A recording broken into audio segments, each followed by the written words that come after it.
Hello everyone, welcome back to my channel. तो आज की वीडियो में हम IBPS PO प्रीलिम्स 2026 का फर्स्ट मॉक टेस्ट मैंने लगाया था, उसकी एनालिसिस करेंगे।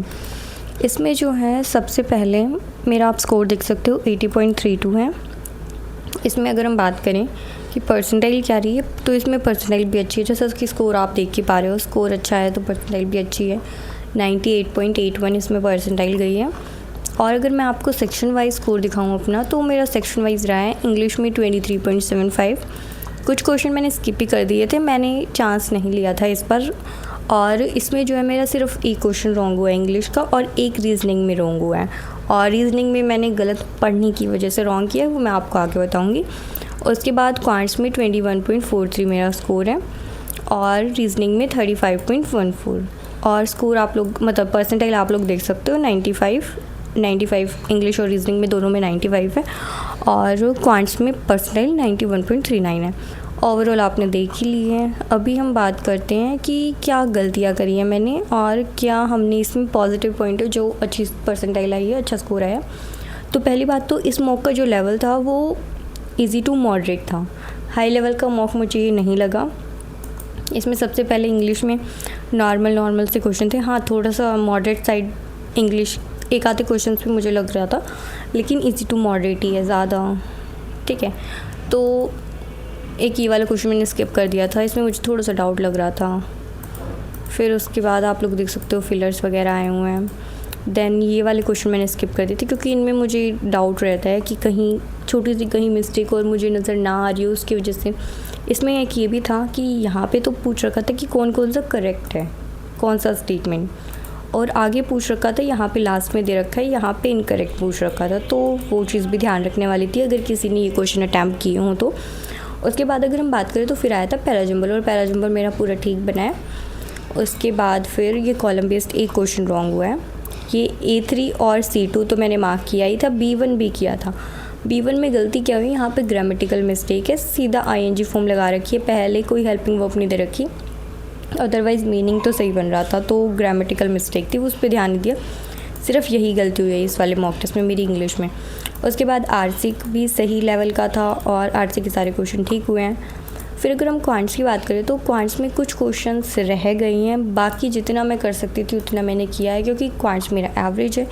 तो एवरेज के हिसाब से मैंने अच्छा से अच्छा स्कोर करने की कोशिश तो करी है गाइस। सबसे पहले मैं बात करूँ तो मैंने मिसलेनियस करा था, मिसलेनियस लास्ट में दे रखा था बिल्कुल।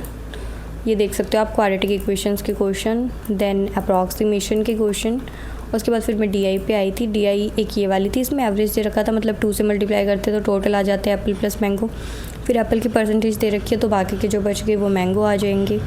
फिर इसी तरीके से इसके ऊपर 6 क्वेश्चन थे, ये सॉल्व किया मैंने। फिर ये लास्ट में एक मैंने अर्थमेटिक किया था, जब मेरा थोड़ा सा टाइम बचा हुआ था। एक ये वाला अर्थमेटिक का क्वेश्चन किया था, और एक ये वाला किया था। उसके बाद फिर ये वाली DI है, इसमें क्या दे रखा था, टोटल नंबर ऑफ़ कुकीज़ दे रखी थी जो बेक हुई हैं, ये 10 में आना है, मतलब 80 लिख रखा है तो 800 लिखना है इस हिसाब से। और उसके बाद डिफरेंस दे रखा था, मतलब टोटल है और डिफरेंस है। अगर टोटल और डिफरेंस हमारे पास दोनों होता है तो हम दोनों वैल्यूज़ निकाल लेते हैं, दोनों को प्लस करके हाफ़ करके, जो भी ज़्यादा है फिर वो लिख के इस हिसाब से हम निकाल लेते हैं। ठीक है, तो फिर ये वैल्यूज़ निकल गई थी, तो ये सॉल्व हो गया। देन उसके बाद एक ये वाली DI थी, मतलब ये हम बोल सकते हैं अर्थमेटिक की DI थी, मतलब थोड़ा सा ये CP वगैरह से रिलेटेड थी। इसमें क्या है, 3 ही क्वेश्चन थे पहली बात तो, और एक क्वेश्चन मैंने स्किप किया, उसमें मुझे थोड़ा सा समझने में मिस्टेक हो गई थी।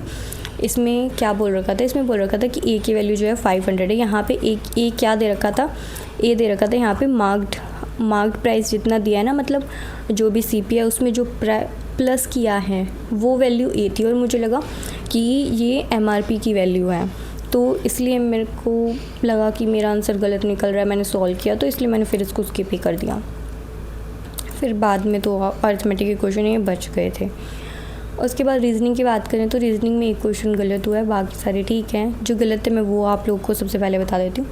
इसमें मेरी मिस्टेक क्या है, इसमें मैंने मिसरीड किया है। पहले तो मैंने सही पढ़ा होगा कि यहाँ पे फॉल्स बताने, लेकिन फिर जैसे जैसे मैंने इनको सॉल्व किया, तीनों को सॉल्व किया, देख लिया कौन से सही है कौन से गलत, फिर लास्ट में मैंने जो ठीक था ना, मैंने वो वाला आंसर मार्क कर दिया। मुझे ये याद नहीं रहा कि इन्होंने फॉल्स पूछा है, तो हमें आंसर मार्क करते टाइम थोड़ा सा ध्यान से ये देखना होता है कि उन्होंने ट्रू पूछा है या फॉल्स पूछा है। ठीक है, तो एक ये क्या था, डिस्टेंस डायरेक्शन का क्वेश्चन था।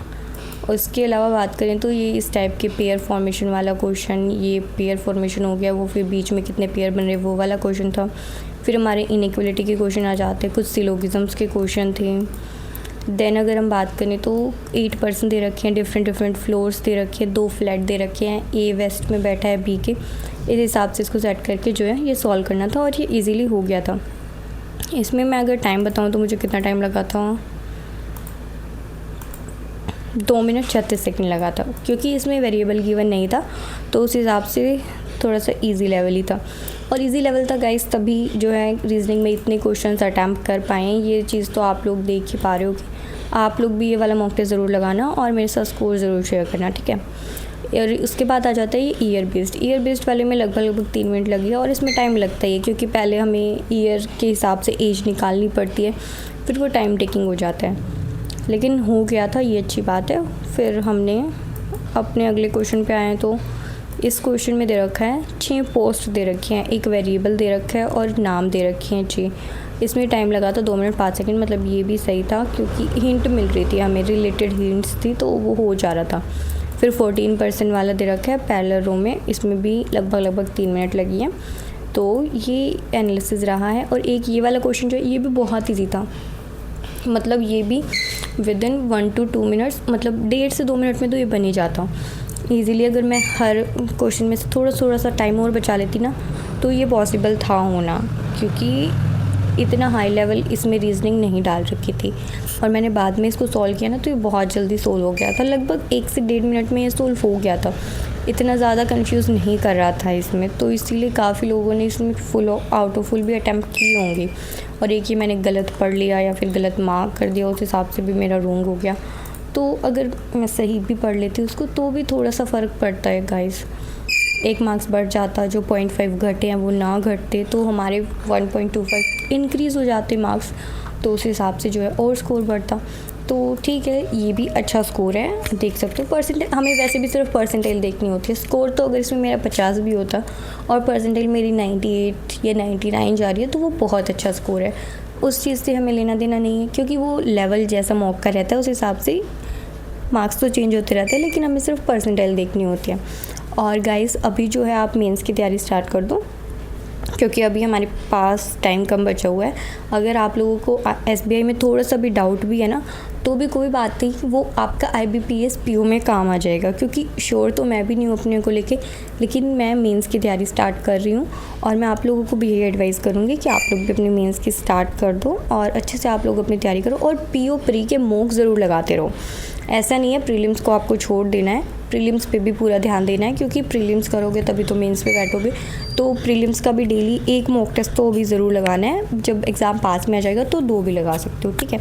अभी एक मॉक टेस्ट लगाओ, उसके अलावा मेंस की क्लासेस करो, एक आधी प्री की क्लासेस भी ले लो, मैराथन वगैरह। उसके अलावा जो है आप लोग अच्छे से अपनी तैयारी करते रहो। All the very best guys for your upcoming exams.